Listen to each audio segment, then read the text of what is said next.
Ibu pinjem ke rentenir, itu uang yang dari rentenir buat saya. Saya soalnya nggak mau kena imbas. Amblas semua, Pak. Kekayaan itu habis kebakar semua.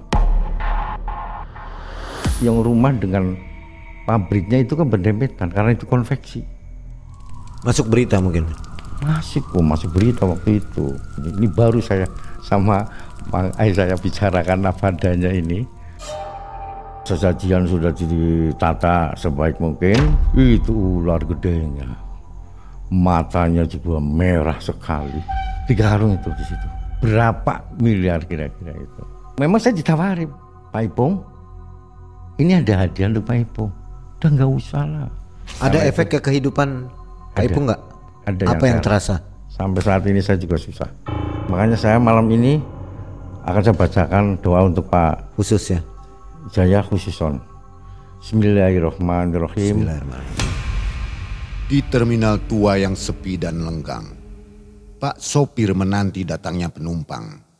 Namun, yang ditunggu bukan penumpang biasa, tapi orang-orang yang hilang akal sehatnya. Mereka yang nekat mencari jalan pintas untuk dapat kekayaan dari ritual pesugihan.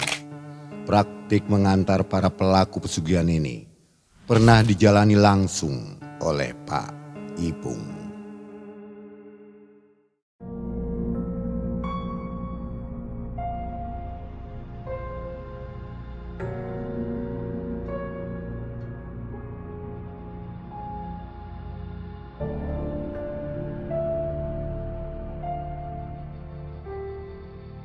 Assalamualaikum warahmatullahi wabarakatuh. Waalaikumsalam warahmatullahi wabarakatuh. Selamat malam sobat Malam Mencekam. Mudah-mudahan hari ini sobat semua segar, sehat dan siap menonton Malam Mencekam ya. Sobat, mudah-mudahan rezekinya lancar. Amin, amin. Dan narsum kita hari ini namanya Pak Ipung. Betul. Pak Ipung, apa kabar Pak Ipung? Alhamdulillah baik, Mang Ai. Pak Ipung punya pengalaman bagus nih tahun 2010 ya Pak Ipung ya? Betul, Mang Ai. Kejadiannya di kota mana Pak Ipung? Di pertama awalnya, Mang Ai. Ketemu dengan seseorang itu di ya. Jadi Pak Ipung ini bertemu dengan seseorang dan minta diantarkan ke tempat ritual gitu ya? Betul, betul sekali. Padahal nggak kenal Pak Ipung ya? Tidak kenal sama sekali, Mang Ai. Kok Pak Ipung mau sih nganterin ke tempat ritual pesugihan gitu? Ya memangnya awalnya saya tidak memperhatikan atau tidak menanggapi gitu. Sehubungan dia sendiri terus datang Maksa atau gitu ya? menanyakan, memaksakan kepada saya, sehingga ya udahlah karena saya juga ada pengalaman ke situ, sehingga saya sendiri yang menawarkan ke dia untuk oke lah nanti tak ajak ke saya ke orang tua saya. Karena rasa iba ya? Betul karena dia memang satu pada waktu itu memang kolab sekali dan hutangnya banyak katanya gitu. Oh, mantan pengusaha juga mungkin ya? Betul, mantan pengusaha dia. Dan sobat, Mang Ei dan tim kali ini berada di kota Tegal. Alhamdulillah sudah ada beberapa narasumber yang punya pengalaman bagus nih. Di antaranya tadi Pak Ipung ya. Betul, Pak. Mang ya. Tegal ini lagi panas juga ya Pak Ipung ya? Panas, Mang Ai. Lagi nggak musim hujan ya? Iya. Kalau tempat lain kan hujannya gede. Hujan, kemarin juga hujan. Di sini kurang ya? Iya. Oke, Pak Ipung apa kegiatan sehari-hari? Saya sebagai driver. Masih driver ya? Bus sampai sekarang masih driver juga. Tapi bukan bus? Bukan bus, sekarang di minibusnya. Di minibus? Betul. Waduh, udah legenda nih ya. The legend. Baik, mudah-mudahan selalu sehat ya Pak Ipung. Sobat, saatnya kita dengarkan dan nonton bersama kisah dari Pak Ipung. Malam Mencekam, semakin malam semakin mencekam. Ini dia Pak Ipung.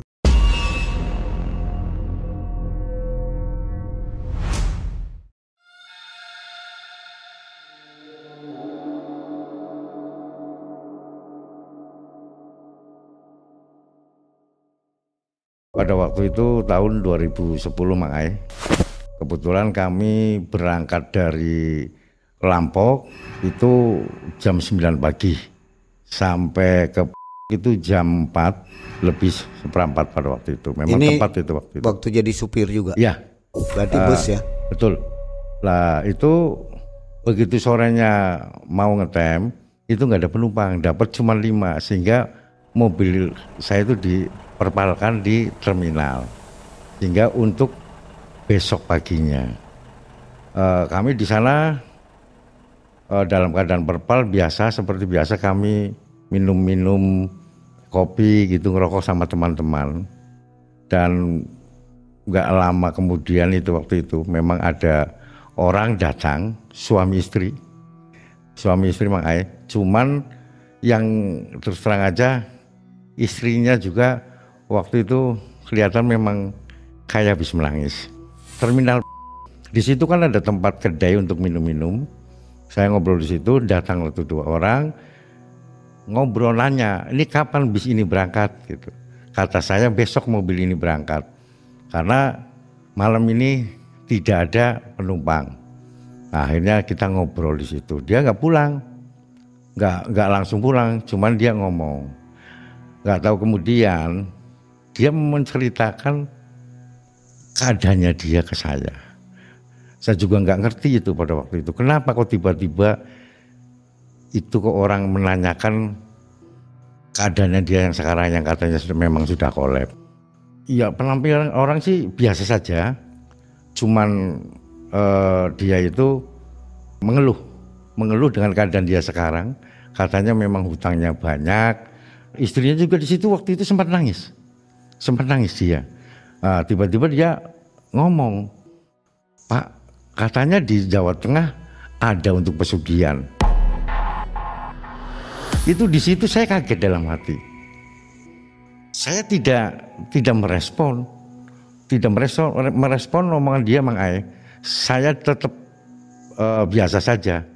Tapi karena dia selalu memaksa, Mang Ai, selalu pengen gitu berbuat semacam itu, akhirnya saya itu ngasih tahu kepada orang tersebut untuk cara-caranya dia itu untuk mencari pesugihan. Lah di situ saya tawarkan, ya sudah nanti kamu tak antar sama saya ke Nusa Kambangan. Pak Ipung kok bisa nyaranin si bapak itu? Tahu dari mana? Udah pernah ke sana memang? Saya memang sudah pernah ke sana, diajak sama teman saya. Ziarah? Untuk pertama memang awalnya katanya ziarah, oke saya ikut. Nggak taunya pesugihan gitu. Jadi saya di situ memang diam aja awal, memang diam saja. Ya cuma mendengarkan teman saya dengan orang tua tersebut. Bagaimana caranya ini saya dengarkan aja. Sehingga dengan pengalaman saya itu saya tuangkan kepada orang itu tadi tersebut yang di itu. Ya udah nanti kamu tak bawa ke orang tua di Nusa Kambangan. Dan nanti kamu harus ngikuti aturan-aturan orang tua tersebut. Pokoknya situ ikutin aja lah apa kata orang tua. Karena apapun yang dikatakan orang tua itu untuk kelancaran dan biar berhasil. Itu menurut orang tua. Nah, setelah itu kami bertukar nomor Mang Ai.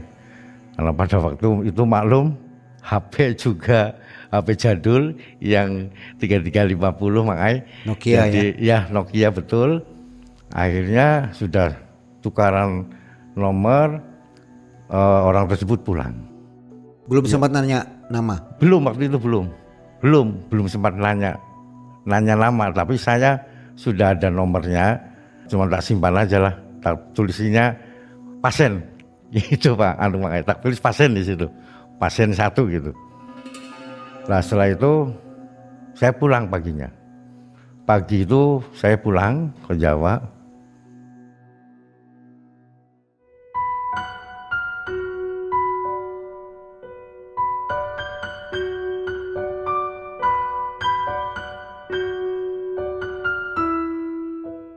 Selang 2 hari dia nelpon Mang Ai, Pak Ipung, saya tak datang ke rumah Pak Ipung bisa enggak? Nah, ya udah, boleh kamu ke saya, tapi dengan syarat harus sama istrinya. Karena itu adalah syarat utama kalau kamu pengen melakukan hal semacam itu, ya harus sama istrinya. Kalau enggak bisa. Hari yang ketiga berdua itu datang ke rumah saya, Mang Ai.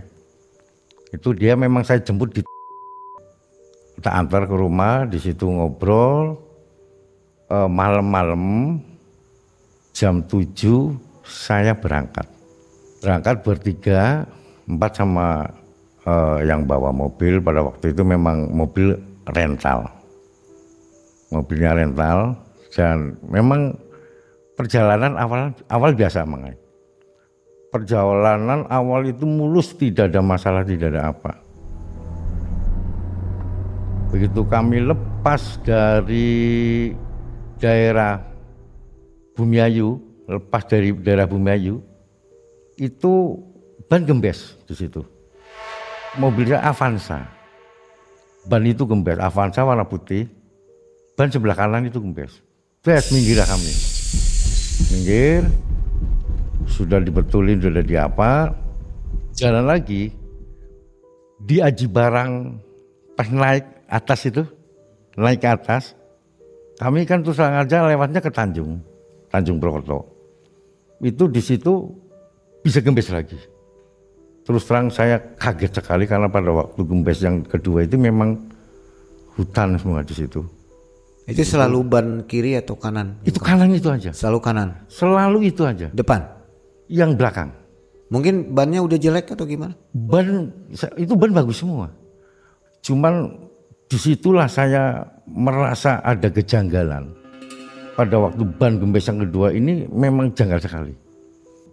Tiba-tiba satu baut itu tidak bisa dibuka. Jadi di situ saya nyari balok untuk ganjel itunya, karena itu dongkraknya juga kurang yang dongkrak yang kayak buaya itu. Pendek itu. Saya cari ini. Tiba-tiba di situ memang itu saya lihat dengan kepala saya sendiri. Perempuan, istrinya yang mau masuk itu, kok ada di depan saya? Ya sebut saja pasien itu namanya Jaya. Itu terus terang aja begitu, karena saking takutnya saya, itu saya jadi terus terang aja sampai merinding, Mang Ai. Kok kenapa ada di sini? Kamu siapa sebetulnya? Nah, saya nanya gitu. Karena saya tahu ibu itu nggak ikut saya sama sekali. Cuman saya pada waktu itu mau niatnya ambil balok, memang agak sedikit jauh, sekitar 15 meter. Saya nyari-nyari di situ. Tiba-tiba istrinya Jaya itu ada di depan saya. Saya kaget itu. Lebih kagetnya lagi, ini bulu semua. Istrinya Jaya itu bulu semua sini. Hah? Itu kan di situ ada balok 2. Akhirnya saya ngambil 1. Betul istrinya si Jaya itu memang ada di dalam mobil. Dia nggak keluar, dia ada di dalam mobil. Tapi saya diam aja, karena saya takut nanti si Jaya ini malah ketakutan gitu. Akhirnya setelah itu, karena itu yang bau itu dilepas nggak bisa. Yang anehnya saya lagi yaitu, begitu saya datang ke situ bawah itu, saya ngeliat ke sana nggak ada, ini bisa dibuka. Itu kan kempes kedua kalinya. Yang kedua kalinya. Yang pertama bisa dibuka. Yang pertama nggak ada masalah. Yang pertama normal saja. Itu yang kedua yang lewat Aji Barang. Baru macet ya? Itu baru macet 1 itu. Jadi memang aneh ya itu. Aneh di macetnya situ. Tuh aneh begitu. Yang jelas kemungkinan itu tadi, makhluk itu tadi, yang menyerupai istrinya si Jaya itu. Nah itu jelas itu sih. Soalnya memang pada waktu itu saya nggak berani mengutarakan. Soalnya maaf, kalau saya mengutarakan barangkali dia merasa ketakutan atau apa. Karena hal semacam itu, hanya saya diam aja. Tapi kenyataannya memang itu bisa dibuka. Akhirnya setelah selesai memperbaiki ban tersebut, kita berangkat.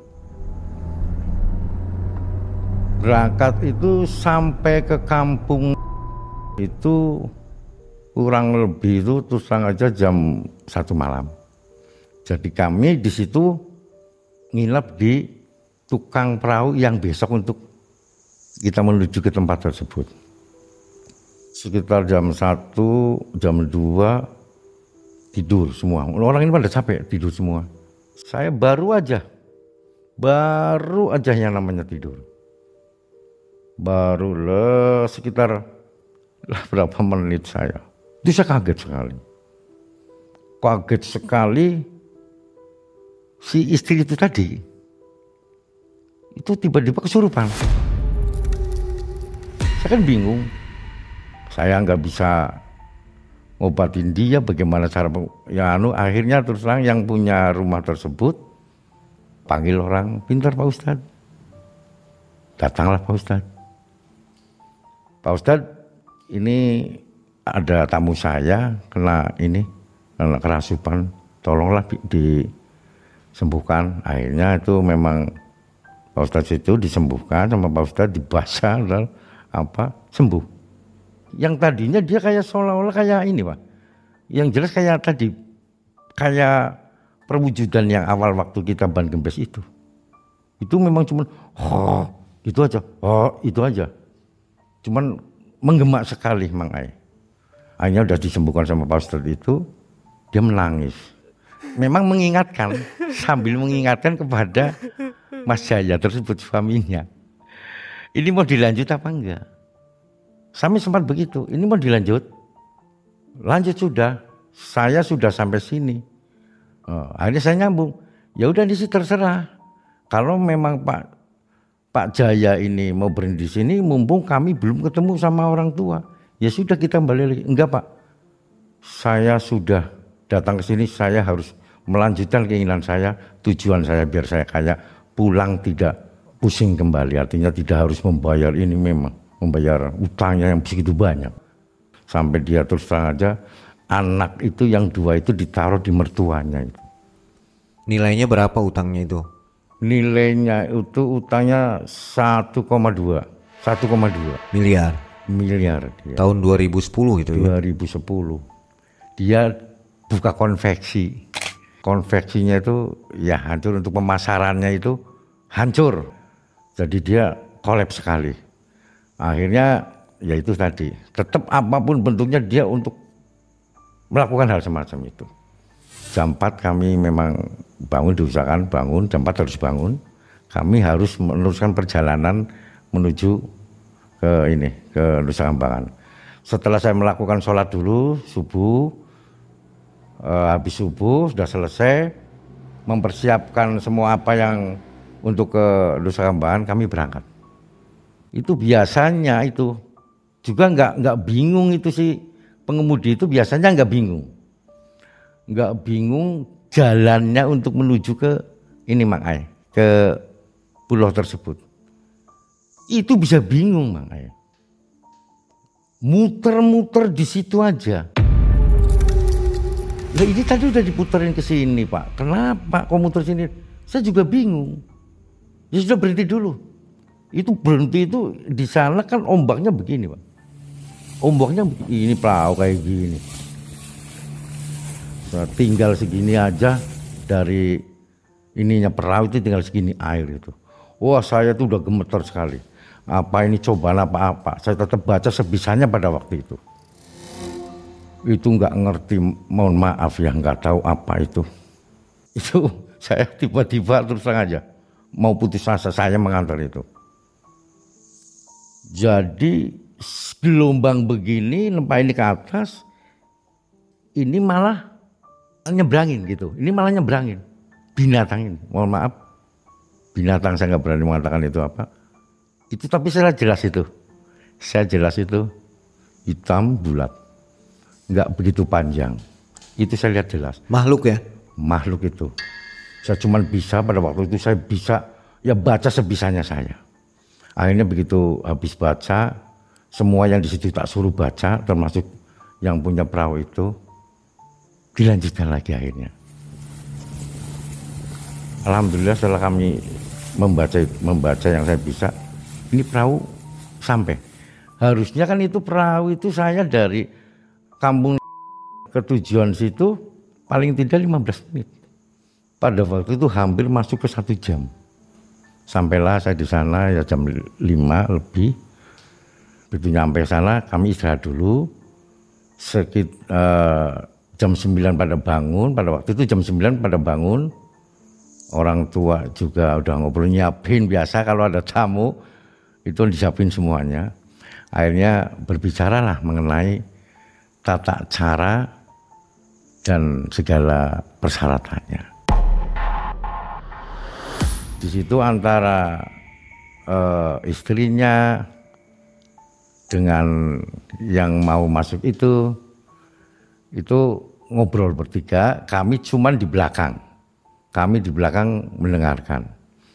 Itu memang ini Mang Ai, biaya itu terus terang aja sampai 25 juta pada waktu itu. Mahal banget. Ya, itu memang nggak tahu itu. Pokoknya 25 juta selama nanti di situ. Akhirnya kalau memang dia sudah memang bawa uang, akhirnya istrinya juga ya sudah kalau memang harus segitu ya dikasihkanlah 25 juta itu. Itu untuk syarat ya? Untuk persyaratan semua selama 3 hari. Siang ini orang tua ini sama si Jaya ini berangkat ke Cilacap untuk belanja persyaratan tersebut. Biasa pakai perahu itu, karena perahu itu udah disewa. Selama 3 hari itu 1,5 juta. Berangkatlah dan sedangkan saya ada di rumahnya orang tua itu. Sore datang, ngumpul lagi di situ, semua ube-rampenya diberesin semua.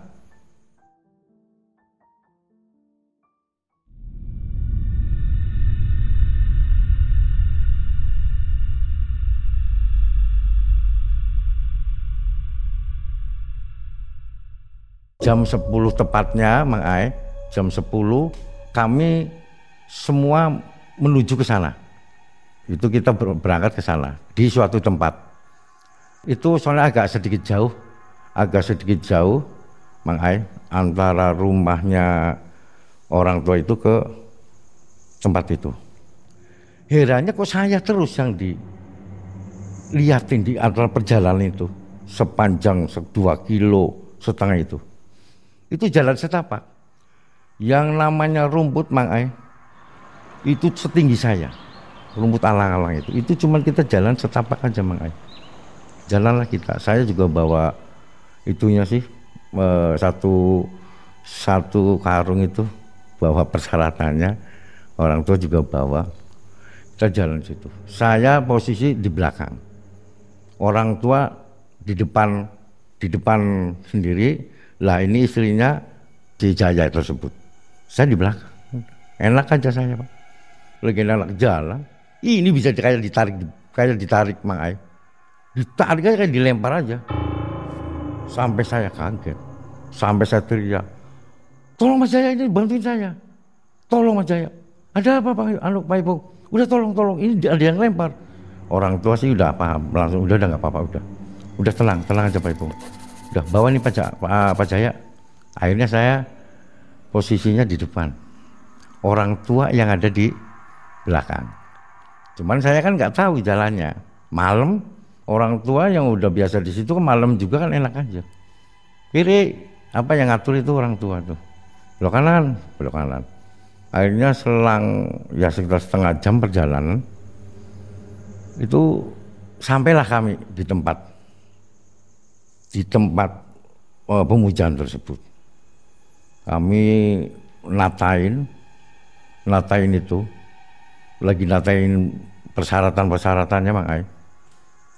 Itu sampai lagi saya yang dikasih tahu. Saya kan duduknya pas di depan itu, karena saking saya juga naruhin itu, Mang Ai, naruhin sesajen itu. Itu ular gedenya. Matanya juga merah sekali.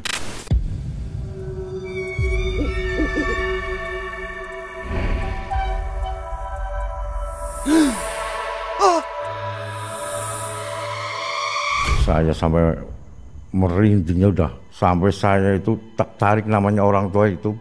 Kesini Pak, tolong Pak. Ini ada apa ini Pak? Sudah Pak Ipung, sudah jangan dilihat. Saya tahu ini ular. Masa saya nggak mau lihat? Itu Pak. Tapi ini sih orang ini yang ini Mas Jaya ini. Oh lari Pak, oh lari, tapi dia larinya ke orang tua. Ke orang tua, memang nggak jauh, kita kesini kayak gini aja. Udah akhirnya itu udah beres semua, sesajian sudah ditata sebaik mungkin, orang tua di depan, saya di belakang sama si Jaya itu dengan istrinya. Udah, setelah itu selesai dibacakan doa-doanya, kami pada turun. Istrinya Jaya, saya dengan orang tua. Turun di bibir pantai, Jaya ditinggal di atas. Ya sekitar kurang lebih jaraknya 300 meter. Saya di pantainya situ, di situ memang ada gubuk yang sudah disediakan makanya. Disediakan untuk yang nunggu. Nah, itu di situ kami rokok apa sama orang tua tuh di situ. Nah, orang tua kadang-kadang kontrol. Berarti kan saya sama istrinya Pak Jaya tersebut di gubuk itu. Nah, ini malah kebalikan sekarang di situ saya. Bukan saya lah yang dilihat, tapi justru istrinya si itu yang dilihat, istrinya si Jaya itu. Dia lari. Ada apa? Saya kejar, sampai ada apa? Oh ada saya ini, nggak apa-apa, ada apa? Subhanallah. Oh ada tinggi besar itu di situ. Ya mau apa? Dia lari, tak pegang, kita kejar, udah. Kita taruh situ, diam. Nggak lama kemudian orang tua datang, akhirnya suruh nunggu sampai jam 3. Sambil nunggu sampai jam 3 di situ kita ngopi-ngopi, orang tua tidur ya. Yang saya nggak ini orang tua tidur, kenapa saya nggak bisa tidur? Karena saya memang ketakutan dengan hal-hal yang tadi saya lihat dengan mata kepala sendiri. Wong saya yang nggak mau hajat kok saya yang dianu. Sedangkan saya mau menolong orang ini, Pak Jaya. Pas satu itu tepat jam 3, tak bangunin, kami bertiga naik ke atas. Istrinya Jaya itu jatuh Pak, karena itu kan jalan agak ada kayak semacam fondasi gitu. Dia jatuh, teriak, astagfirullahaladzim, tolong Pak Ipung, saya tolongin. Malah saya lah katanya menyerupai itu orang yang ada bulunya itu. Tangan saya dibuang, sama saya, Mbak ini Pak Ipung. Bukan ya itu. Akhirnya dianukin orang tua itu, udah diam. Orang tua itu selalu ngusap ke sini, diusap sama orang tuanya itu, istrinya si Jaya itu. Dia sadar, udah, akhirnya nyampe lah ke tempatnya Pak Jaya itu, didudukan di situ. Subhanallah, itu memang saya nggak habis pikir pada waktu itu, Mang Ai. Di situ itu adalah sekitar 3 karung itu di situ, yang sebesar 1 kintal itu, yang 1 kintal itu gede. Itu ada 3 karung itu. Orang tua di situ langsung bangunin si Jaya tersebut. Suruh bangun, dibacakan sebentar. Sudah, setelah itu saya disuruh bawa. Itu kan yang namanya 3 karung, yang 1 kintal itu gedenya banget. Saya itu diumbal dari 300 meter itu dari atas ke sini. Itu sampai 3 kali. Diumbal sampai 3 kali. Sampailah 3 karung itu di bawah, di bibir pantai itu. Dilihat nggak isinya? Saya nggak lihat untuk itu. Saya nggak lihat. Belum ada yang lihat? Belum. Kami belum ada yang lihat semua. Cuman yang jelas berat ini semua.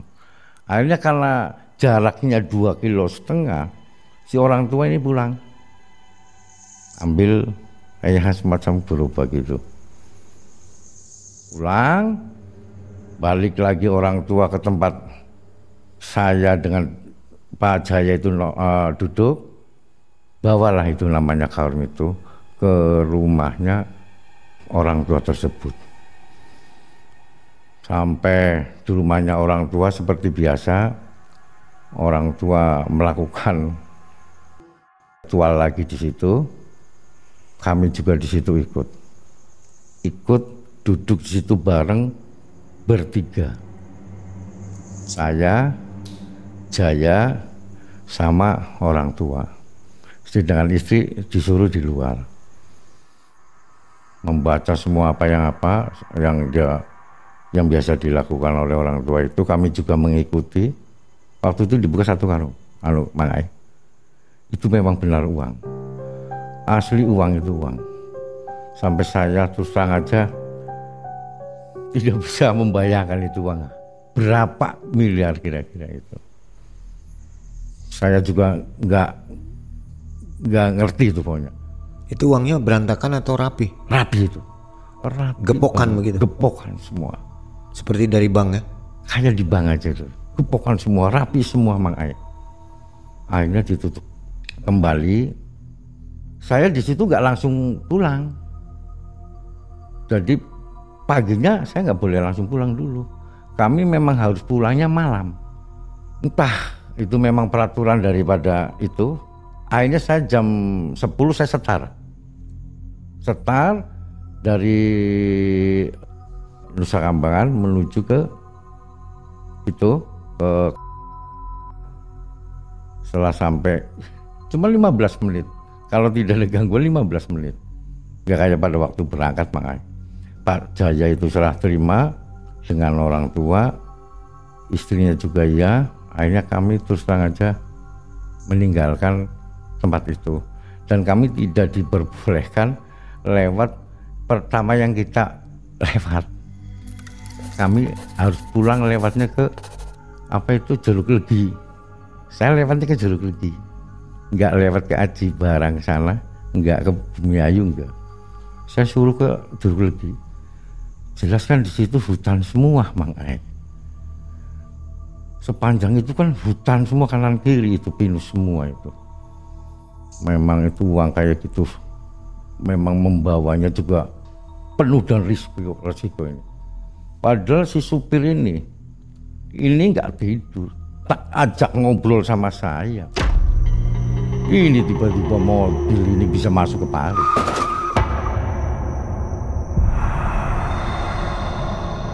Yang sebelah kiri ini masuk satu ban depan, cuman kemarin nggak ini. Itu saya terus terang aja, akhirnya tetap saya baca sepanjang itu Mang Ai, baca sebisa saya itu. Al-Fatihah terus saya baca. Akhirnya kalau itu mobil itu kejeblos, saya pada keluar semua. Betulin itu diangkat memang, diangkat saya bertiga. Subhanallah itu yang namanya tadi 3 karung.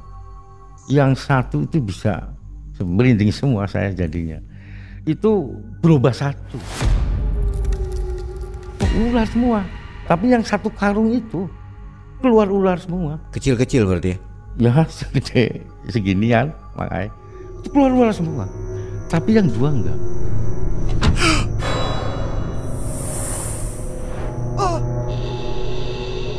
Itu memang saya di situ sempat pada menjauh ke mobil itu. Mobil itu tak jauhin semua, menjauh dulu.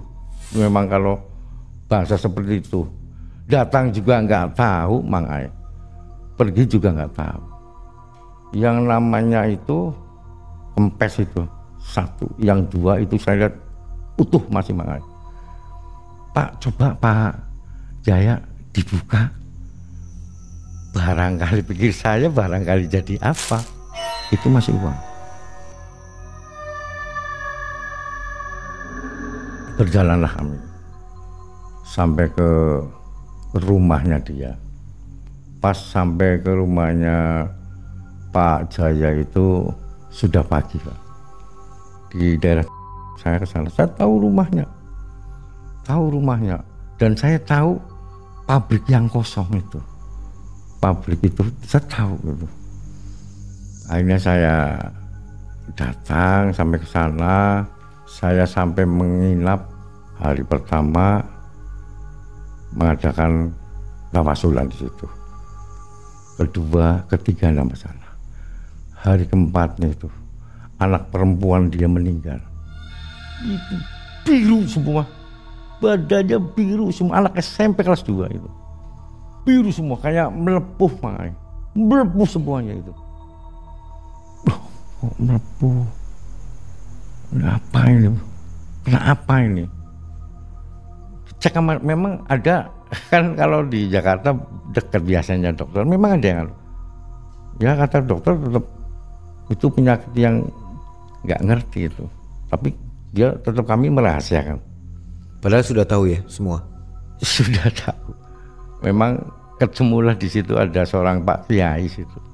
Dia cuman agak ketawa aja, agak mesem mangai. Tapi ini tahu ini kayaknya. Tapi saya diam saja. Itu dikuburkan anaknya? Dikuburkan. Ada keganjilan nggak waktu dikubur?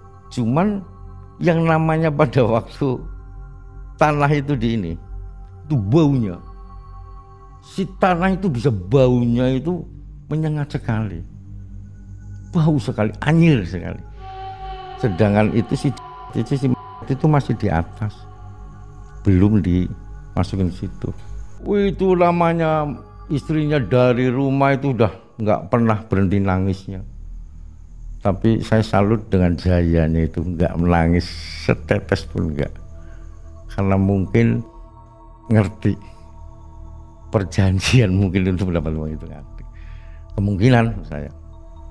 Hanya nggak lama kemudian akhirnya karena terpaksa itu tetap dimakamkan sampai selesai. Orang udah pada pulang, saya kan nggak pulang. Orang-orang yang lain itu udah pulang. Saya bertiga sama saudara-saudaranya Pak Jaya kan saya nggak pulang. Itu makam jeblos Mang Ai, jeblos cuman 2 ini kayak 2 senti ini. Itu kesana Mang Ai, jeblos. Airnya keluar, itu baunya. Akhirnya si ibunya itu manggil orang yang untuk ngalukin itu lagi. Iya, ngali suruh nutupin lagi, ngambil lagi. Itu berulang sampai 2 kali itu. Tapi yang kedua kalinya sorenya Mang Ai. Sorenya yang ngasih tahu itu juru kuncinya. Udah selesai, saya pulang. Malamnya saya pulang. Saya ngeri ngeliat kayak gitu. Saya ngeri, walaupun saya tahu, saya ngeri sekali. Nggak kuat saya.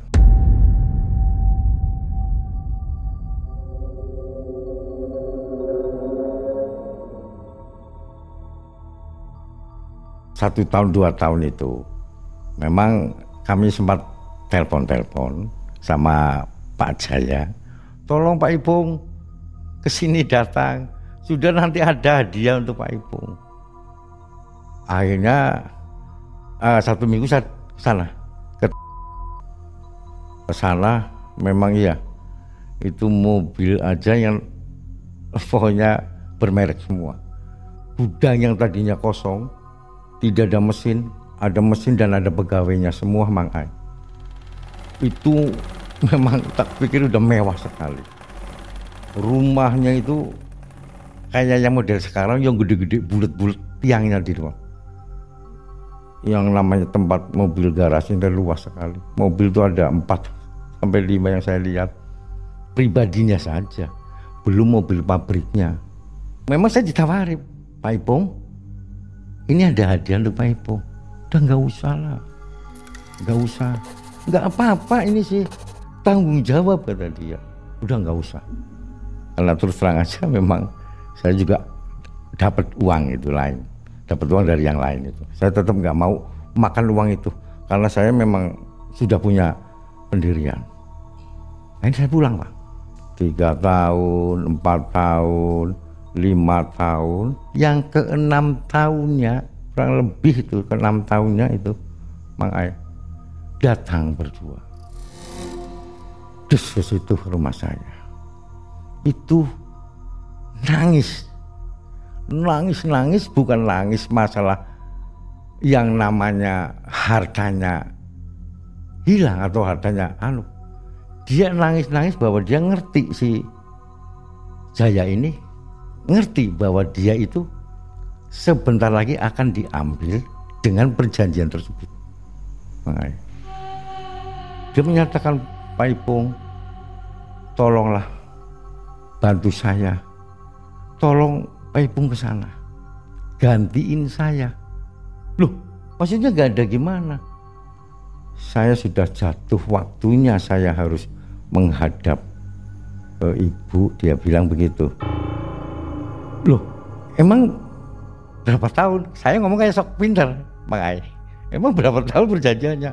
Sudah Pak Ipung gak usah banyak bicara, saya mohon untuk gantiin saya. Oh, kalau gantiin saya nggak mau, karena saya nggak mau jalan seperti sampean. Kata saya, sudah gini aja, nanti saya tak sowan lagi ke rumah jenengan. Kalau entah nanti kapan saya tak main ke sana. 3 bulan, 4 bulan saya ke sana. Ini si Jaya ini sudah sakit parah, Pak, dan tidak bisa diobatin kemanapun. Dia sudah ke rumah sakit terbesar di Jakarta, nggak sembuh. Akhirnya saya tetap di sana seperti biasa, kami kepercayaan tetap tawasulan saya di sana. 1, 2 hari, 3 hari, seminggu sampai di sana, sampai seminggu saya. Pulang lagi saya udah. Pulang lagi ke rumah, baru aja saya sampai ke rumah Mang Ai, istrinya nelpon, Mang Ai. Pak Jaya meninggal, Pak Ipung. Baru nyampe rumah 1 jam lah kurang lebih, saya berangkat lagi, Pak. Saya ke sana berangkat lagi. Memang Pak Jaya katanya sebelum mau meninggal juga ngomong harus ada saya. Jadi sebelum memang nunggu saya. Itu orang tidak ada yang mau ini, Pak. Itu nggak ada yang mau layat itu. Karena si memang baunya itu melebihi daripada anaknya yang pada waktu itu. Anak yang diambil itu sebagai tumbalnya itu bau sekali. Dan sudah kayak, padahal itu kan baru meninggal nggak lama, tapi sudah tidak berupa, Pak. Saya lihat sampai subhanallah, bau yang namanya saya masker tak double tak kasih, ini maskernya kopi itu tembus. Akhirnya saya nyarankan kepada istrinya untuk hubungin orang yang biasa nyangkul tuh ini dengan bayaran lebih, dengan harapan dia mau memandikan orang itu. Kalau Pak Kiai di sana satu hebat sekali, dia tenang aja, Mak, dibacain itu dekat dengan itu tenang aja. Yang nyiramin itu semua orang bayaran semua hari, dan itu bayarannya fantastis sekali sama istrinya Jaya itu. Selesailah itu dimakamkan. Saya di situ memang sampai 1 minggu, sampai 7 hari 7 malam di situ. Itu yang namanya Pak Jaya itu setiap jam 1 mesti datang, Pak. Setiap jam 1 itu datang mesti di depan pintu itu. Itu selama 7 hari. Perwujudannya seperti apa? Ya itu tadi, semua hitam, matanya ini keluar. Itu istri juga sampai melihat, istrinya Jaya itu sampai melihat.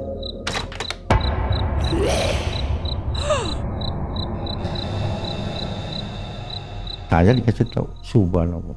Tapi saya nggak berani membuka ke lingkungan. Saya tetap akan saya jaga. Akhirnya saya 1 minggu. Memang waktu itu saya sempat dikasih uang sama dia itu sampai 15 juta untuk pulang. Udah ini untuk Pak Ipung pulang 15 juta. Mohon maaf, ini uang hasil apa? Ya hasil ini usaha kami di sini. Gini aja, Bu. Ini mohon maaf, ini uang tak terima. Tapi nanti gini aja proses. Ibu pinjem ke rentenir, itu uang yang dari rentenir buat saya. Saya soalnya nggak mau kena imbas. Jadi memang ibu itu pinjem ke rentenir. Ya rentenir pinjemin sama Ibu Jaya ya jelas mau semua. Mau jelas orang kaya. Apalagi cuma 15 juta. Saya pulang, Pak. Sepulang saya begitu sudah pulang sampai rumah, itu pun nggak lama lah, namanya kekayaan itu amblas semua, Pak. Kekayaan itu habis kebakar semua. Ludes pokoknya, nggak ada yang tersisa satupun. Rumah mewah, pabrik. Rumah mewah, pabrik, mobil, pabriknya cuma tinggal satu aja, motor untuk anak sekolah. Karena anaknya tinggal satu. Kebakaran itu kan enggak, yang rumah dengan pabriknya itu kan berdempetan karena itu konveksi. Masuk berita mungkin. Masuk berita waktu itu. Saya juga sempat baca. Tapi kan saya tetap diam saja. Saya nggak mau sampai ngomong begini. Ini baru saya sama Mang Ai saya bicarakan apa adanya ini. Itu habis semua.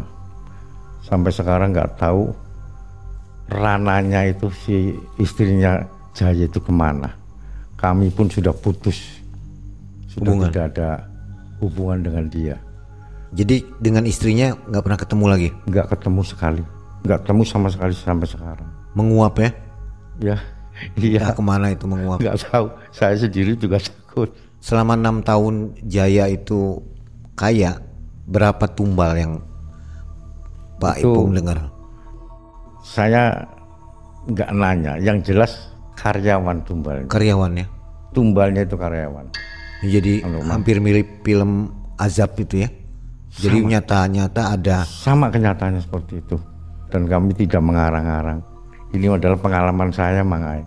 Pak Ipung sendiri kan yang mengantar. Betul. Ada rasa penyesalan nggak? Saya menyesal sekali dan saya tidak akan sekali-kali lagi untuk mengantar hal semacam itu. Karena harta semacam itu adalah nyawamu, Mang Ai. Untungnya waktu itu 15 juta nggak terima ya? Saya terima tapi uang itu dari rentenir. Ya sudah dicuci lah begitu ya? Betul, betul Mang Ai. Itu kemungkinan kalau nggak dicuci bisa terbawa juga ya? Saya terbawa. Tetap, dan itu masih ada satu jeda untuk masih tetap kaya, walaupun si Jaya itu sudah meninggal. Karena apa? Istrinya kan merestui, jelasnya istrinya menyambung. Tapi dikala istrinya tidak mau, ya anak satunya diambil, ya sudah di situ putus. Berarti siap-siap harta semua kan ludes. Pak Ipung sudah berapa orang yang diantar ke tempat itu? Banyak. Berarti Pak Ipung ini guide juga ya, yang mengantar juga, tour guide ya kalau ini. Betul, betul Mang Ai. Kenapa kok banyak sekali yang tahu bahwa Pak Ipung ini seorang tour guide gitu ya, guide pengantar ke sana? Jadi begini, kemungkinan dari mulut ke mulut. Soalnya kan ada yang hasilnya nggak dibawa di situ, ada yang hasilnya langsung diantarkan ke sana, kami nggak tahu. Pak Ipung dibayar berapa? Ya pokoknya itu kalau ke sana ke orang tua itu 25 juta, saya dikasih 5 juta sama orang tua itu. Sama kuncen tadi ya? Sama kuncen itu. Oke. Tapi sekarang sudah kapok. Karena itu beliau minta jangan melakukan itu, Mang Ai. Saya sudah tobat lah. Ada efek ke kehidupan Pak Ipung nggak? Ada. Apa yang terasa? Sampai saat ini saya juga susah. Terakhir kapan? Tahun berapa? Mengantar itu orang. Saya lakukan itu terus terang aja selama 2005 sampai ke 2010 terakhir itu Pak Jaya itu udah ratusan saya, Pak. Berarti Jaya pasien terakhir? Pasien yang terakhir. Nah Sobat Malam Mencekam, itu pengalaman yang benar-benar nyata ya dari Pak Ipung. Jadi Pak Ipung juga menyarankan jangan coba-coba. Jangan coba-coba melakukan hal semacam. Akhirnya pasti hancur ya? Akhirnya hancur. Untuk kata terakhir Mang Ai, saya minta, saya akan membaca doa Al-Fatihah untuk Pak Jaya. Karena itu memang kami juga wajib. Makanya saya malam ini akan saya bacakan doa untuk Pak khusus ya? Jaya khususon. Bismillahirrahmanirrahim. Alhamdulillahirabbil alamin, arrahmanirrahim, maliki yaumiddin. Iyyaka na'budu wa iyyaka nasta'in, ihdinas siratal mustaqim, siratal ladzina an'amta 'alaihim ghairil maghdubi 'alaihim waladdallin. Ya Allah, terimalah semua kebaikan-kebaikan Pak Jaya, dan jauhkanlah dari api neraka. Sekalipun Pak Jaya pernah melanggar aturan-Mu ya Allah, ya Allah terimalah Pak Jaya ini di sisi-Mu ya Allah. Amin amin ya robbal alamin. Amin. Baik, terima kasih Pak Ipung, kisah yang miris menurut saya. Sobat Malam Mencekam, demikian, kita akan segera jumpa di video selanjutnya. Pak Ipung, terima kasih, sehat selalu.